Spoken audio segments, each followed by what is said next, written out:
আমার এবার টেনশন হচ্ছে, রাজ্য এখনো এসে পৌঁছচ্ছে না কেন? 12টা বাজতে আর বেশি বাকি নেই। আসলে না আমার শরীরটা খুব খারাপ, আমি না যেতে পারবো না।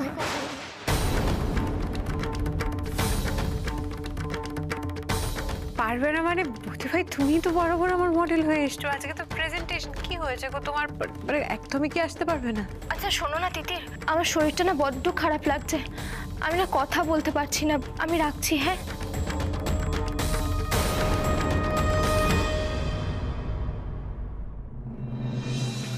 কি হয়েছে গো? তোমাকে এরকম দেখাচ্ছে কেন? এত টেনশন করছো কেন? কি হয়েছে?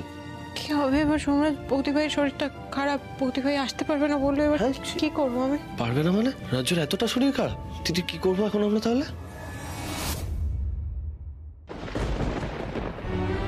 কি বললো তিতির? ওই তো আসলে মা, আমি তো ওর সব সময় মডেল হতাম, সেটাই বললো।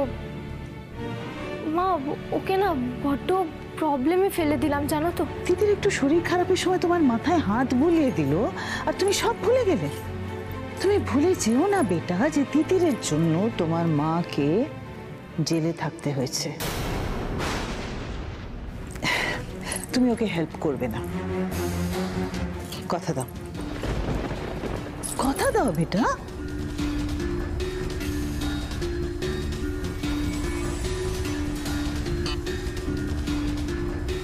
তাতে যদি তুমি ভালো থাকো মা, আমি তাই করব।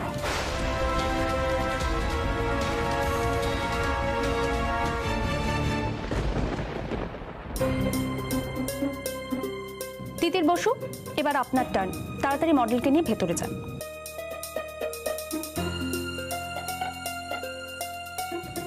আমার কাছে না মডেল নেই।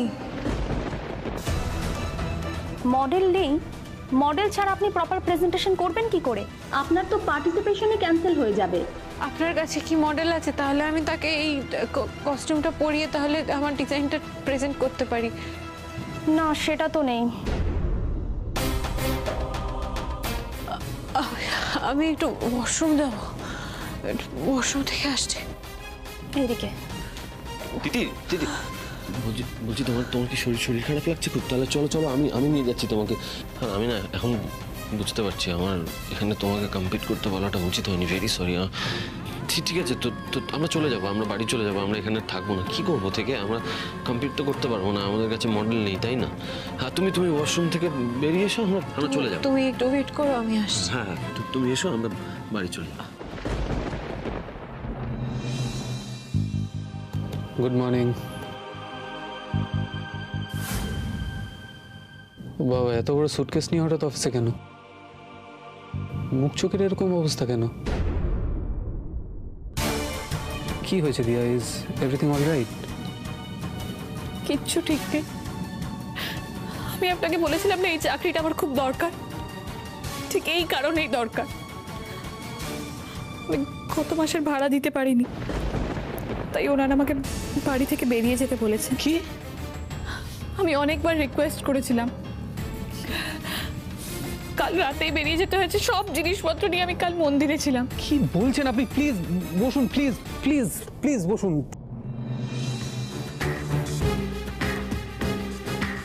আচ্ছা, কাল রাতে এত কিছু ঘটে গেল, আপনি একবার জানালেন না কেন? একা সবটা হ্যান্ডেল করা যায় নাকি? আপনাকে আর কত বিরক্ত করব বলুন তো? আপনি তো পদে পদে আমাকে হেল্প করছেন। আমার আর কোনো হেল্পের দরকার নেই। আজকেও আমি রাস্তাতেই কাটিয়ে ফেলবো। রাস্তায়?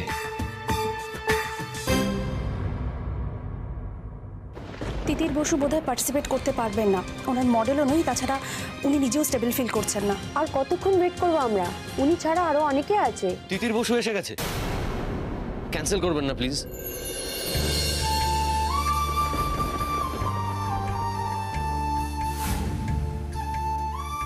ক্যান্সেল করবেন না প্লিজ। আমার মডেল শেষমেশ এসে উঠতে পারেননি, তাই হবু মা হিসেবে আমি ভাবলাম আমি নিজেই আমার ডিজাইনটা আপনাদের সামনে প্রেজেন্ট করব। আজকে আমার নতুন ক্রিয়েশন, হবু মায়েদের জন্য কাঁথা স্টিচের ওপর ডিজাইন করা ম্যাটারনিটি ড্রেস।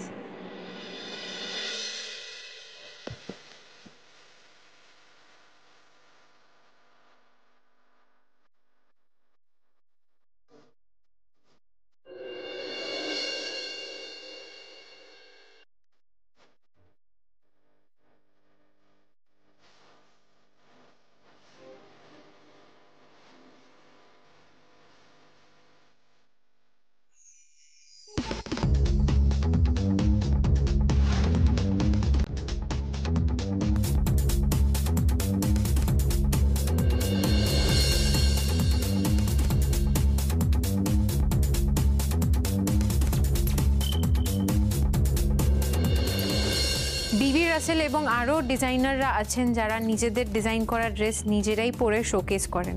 আর এই মুহূর্তে দাঁড়িয়ে এই ম্যাটারনিটি গাউনের জন্য আমার থেকে পারফেক্ট বোধ হয় আর কেউ ছিল না। আর এই ডিজাইনটার ব্যাপারে যদি কিছু বলতে হয় তাহলে আমি বলতে চাই এটা পুরোটাই কটন বেসড, যাতে এই গরমে হবু মায়েদের সাজতে গিয়ে কোনো রকম কোনো অসুবিধা ফেস করতে না হয়।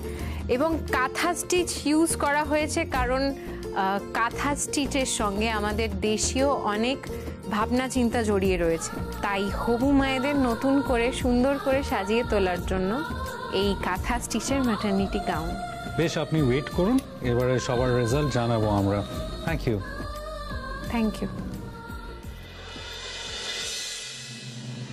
কি রে, আবার কান্নাকাটি করছিস? ভুলে জানা রে, এতদিন তো তোর পড়াশোনাটাই ধ্যান জ্ঞান ছিল, আবার পড়াশোনাটাকেই জীবন করে নে। শুধু শুধু ওই বাজে ছেলেটার জন্য। বাজে ছেলে না মা, বাজে ছেলে নয়। আজকে আমার সম্পর্কটা একমাত্র মেজদির জন্য ভেঙেছে, আর কিন্তু কোনো কারণ নেই। তিতিরকে কেন দোষ দিচ্ছিস? তিতির কি করেছে? অভি তো নিজের মুখেই বললো ও বিপস মেয়েটাকে বিয়ে করতে চায়। বলেছে, এই কথাও বলেছে মা, কিন্তু এই কথাও বলেছে মেজদির ওপর রাগ করে আমাকে কষ্ট দেওয়ার জন্য। কিন্তু অভি তো জানেই না যে আমার কষ্টে মেজদির জাস্ট কিচ্ছু যায় আসে না। স্বার্থপর হয়ে গেছে মা মেজদি, স্বার্থপর হয়ে গেছে ও। নিজের ঘর সংসার বর নিয়ে খুব আনন্দে আছে, খুব ভালো আছে। তুই বলতে পারলি এ কথা? এই তিতির কিন্তু তোকে পড়াশোনা করাবে বলে প্রাণপাত করেছে। সেই মেজদি তো আর নেই। কিসের এত রাগ মা ওর অভির উপর? কই ওর ভালো থাকার মাঝখানে তো আমি বাধা হয়ে দাঁড়াচ্ছি না, তাহলে আমার সুখ কেন সহ্য হচ্ছে না ওর? ভেঙে দিল মা, আমার সম্পর্কটা মেজদি নষ্ট করে দিল, সব শেষ হয়ে গেল। বোন বোন বোন শুধু মুখে, ভালো চায় না ও আমার, ভালো চায় না। তুই ভুল বুঝছিস তিতিরকে, ভুল বুঝছিস। আমি ভুল বুঝছি, জানি, আমি জানি তোমার মেজো মেয়ের নামে এসব কথা শুনতে তোমার একদম ভালো লাগছে না, কিন্তু আমি ওর মুখ আর কোনো দিন দেখতে চাই না, কোনোদিন না। মা আমার ভালো লাগছে না, আমি একটু একা থাকবো।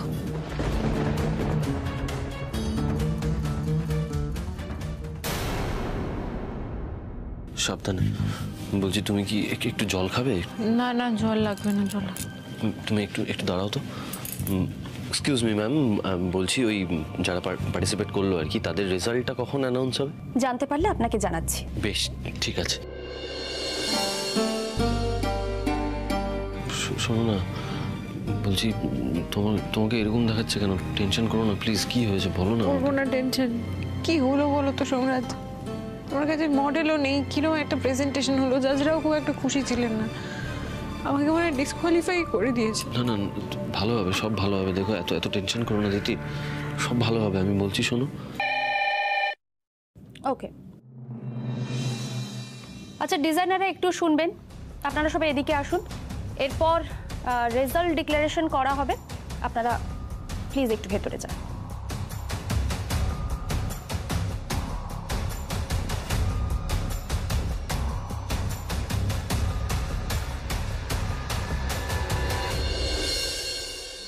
করে আমি এখন এই মেয়েকে নিয়ে ওকে যে কিছু বোঝাবো তো সেই অবস্থাতেই নেই।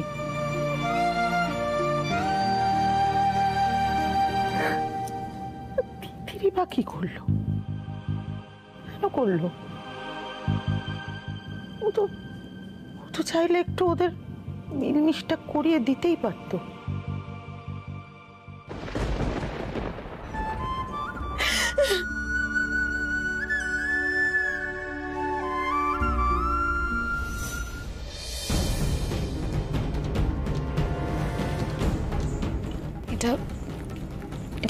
মায়ের ঘুমের ওষুধ না।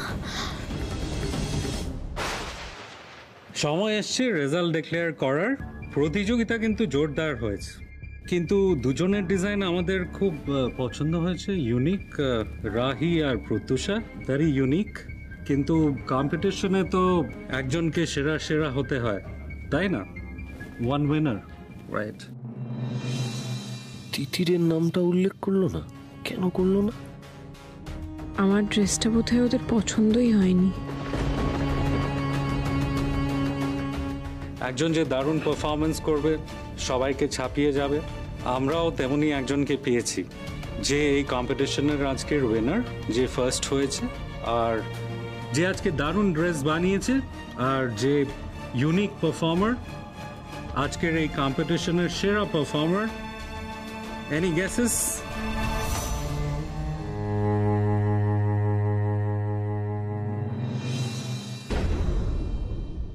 সে আর কেউ নয়, সে হলো তিথির বসু,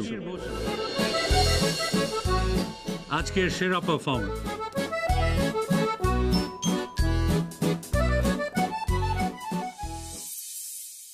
কম্পিটিশনে গেছে তিতির, দেব সব ভন্ডুল করে। আচ্ছা, কালকে তিতির যে গয়নাগুলো এখানে খুলে রেখেছিল সেগুলো সেগুলো নিশ্চয়ই আলমারিতে ভরে দিয়েছে, না? সেগুলো সেগুলো বেচার ব্যবস্থা করতে হবে। আমার তো এখন টাকা দরকার। এভাবে ফেরার হয়ে কতদিন কাটবে? চুরি নয়, এবার ডাকাতির ব্যবস্থা করতে হবে।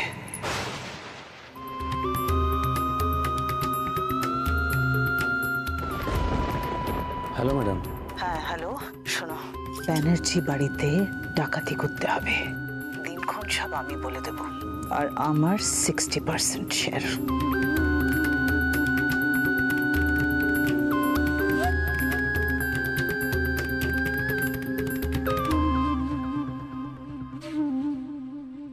এবার এবার কি করবে তুমি তিতির? তোমার খেলা শেষ।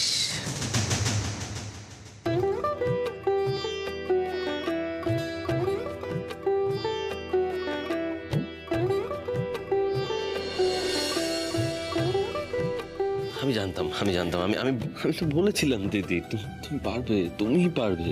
তুমি যদি আমায় জোর না করতে, আজকে এই দিন আমার জীবনে কোনোদিন আসতো না। Thank you.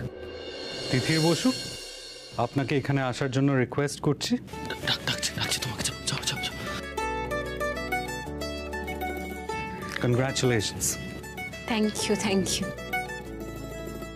আপনি দারুণ কাজ করেছেন, সত্যিই তো। নতুন মা, হবু মা, তাদের তো ইচ্ছেই করে নিজেদের সাজাতে। And your performance is unique. আরও একটা কথা, স্টিচিং তো আমাদের নিজস্ব কাজ, আপনি সেটা এগিয়ে যান। আর আমরা তো বলেছি যে আপনার একটা শোরুম কাম আপনার ব্র্যান্ড আমরা তৈরি করব, সেটার জন্য আমরা পরে কথা বলে নিচ্ছি। থ্যাংক ইউ সবাইকে, অসংখ্য ধন্যবাদ। আজকের এই সম্মানটা পাওয়ার পর যার কথা না বললেই নয়, সে হচ্ছে আমার হাজব্যান্ড সোমরাজ ব্যানার্জি। আজকে ও যদি না থাকতো তাহলে এই কম্পিটিশনে আসার সাহসটাই আমি জুটিয়ে উঠতে পারতাম না। এক কথায় বলতে গেলে আমাকে জোর করে ঠেলে ও কম্পিটিশনে পাঠিয়েছে, আমাকে বিশ্বাস জুগিয়েছে দিনের পর দিন যে আমি পারবো। আর আজকে এই জিতটার পুরো ক্রেডিটই সোমরাজের। Thank you so much everyone, thank you.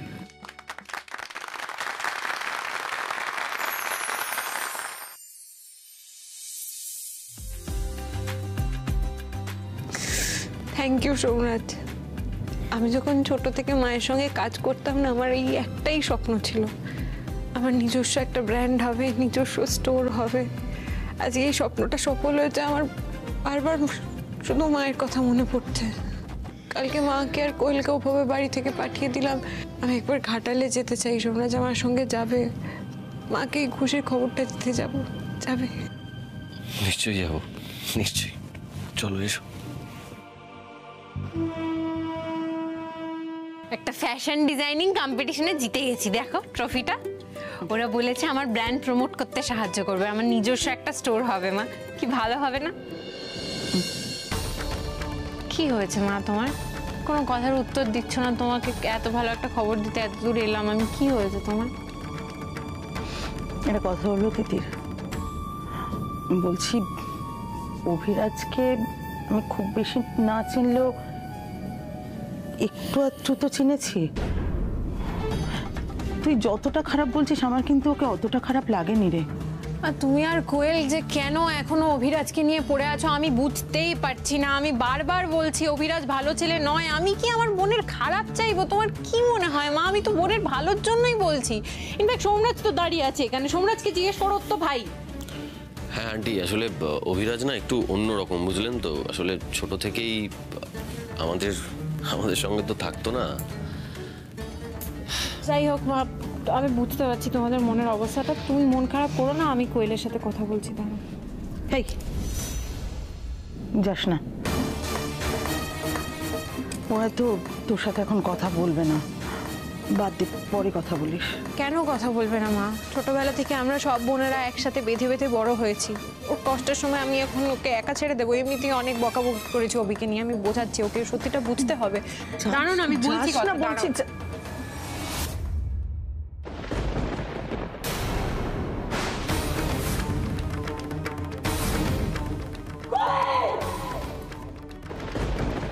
কোয়েল, এই কোয়েল, এই কোয়েল, কোয়েল, কোয়েল, কোয়েল কি হচ্ছে? কোয়েল, মা আমার মনে হচ্ছে ও ঘুমের ওষুধ খেয়ে নিয়েছে। ঘুমের ওষুধ কেন?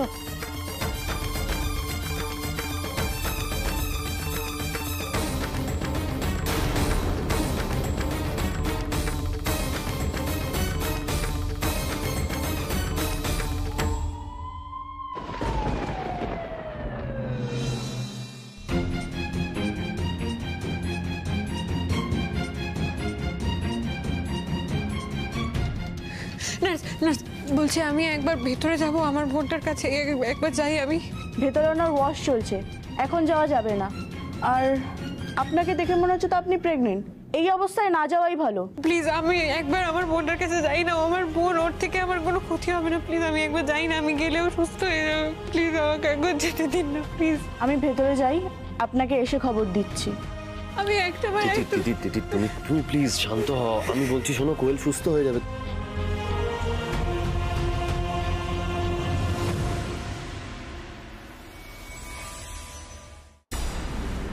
বলছি পেশেন্ট এখন স্টেবল আছে, আপনারা ভিতরে যেতে পারেন। Thank you, thank you, thank you. চল। ডাক্তারবাবু এখন কেমন আছে ও? এখন অনেকটাই বেটার আছে। নিন আপনারা কথা বলুন। Thank you. ঠিক আছে। এই কোয়েল, কেন করলি বল এরকম? কেন করলি এরকম? অফির জন্য করলি এই কাজ? ওই তো নিজের মুখে বললো বিপসকে বিয়ে করবে, করুক ও বিপসকে বিয়ে। তোর অনেক ভালো বিয়ে দেবো আমরা, বিশ্বাস করে। এই সব কিছু তুই ভুলে যা, তুই পড়াশোনায় মন দে, দেখবি তোর জীবনটা আমরা সবাই সুন্দর করে আবার সাজিয়ে দেবো। এইসব নিয়ে আর ভাবিস না বাবা। তুই আজকে আমাদের সবাইকে একসাথে প্রমিস কর যে তুই এরকম কাজ করার কথা একবার ভাববিও না। যেই ছেলের জন্য তোকে আত্মহত্যার মতো একটা সিদ্ধান্ত নিতে হয়, সে কোনোদিনও তোর জন্য ভালো হতে পারে না। করে নিজেকে শেষ করে দেওয়াটা ভালোবাসা নয়। তুই চলে যা এখান থেকে। আর আমার এই অবস্থার জন্য অভি দায়ী নয়। কি বলছিস? তাহলে কে দায়ী বল? কে? এটা ওনার হাত থেকে পাওয়া গেছে। বেজতি অভির কাছে ক্ষমা চাইলো না বলেই আজ আমার আর অভির সম্পর্কটা শেষ হয়ে গেল। আমি জানি মেজদির এত ইগো যে কোনোদিন অভির কাছে ক্ষমা চাইবে না, নিজের বোনের ভালো চায় না। মেজদির জন্যই আমি এই সিদ্ধান্ত নিলাম। আমি আর বাঁচতে চাই না। এবার বুঝেছিস আমার এই অবস্থার জন্য কে দায়ী? তুই দায়ী। চলে যা এখান থেকে। দিদি দিদি দিদি দিদি দিদি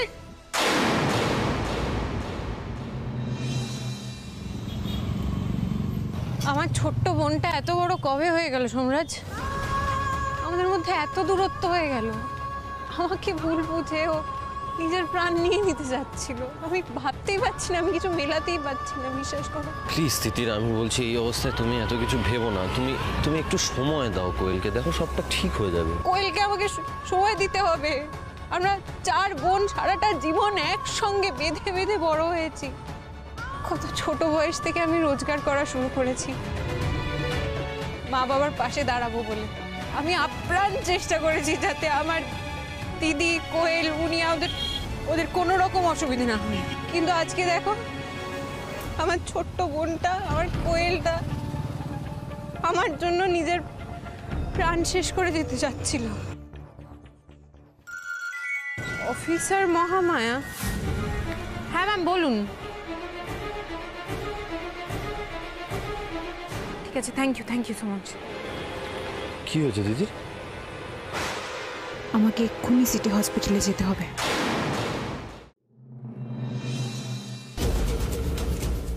নমস্কার, দোয়েল ব্যানার্জি নামে কেউ এই হসপিটালে এসেছেন? পেশেন্ট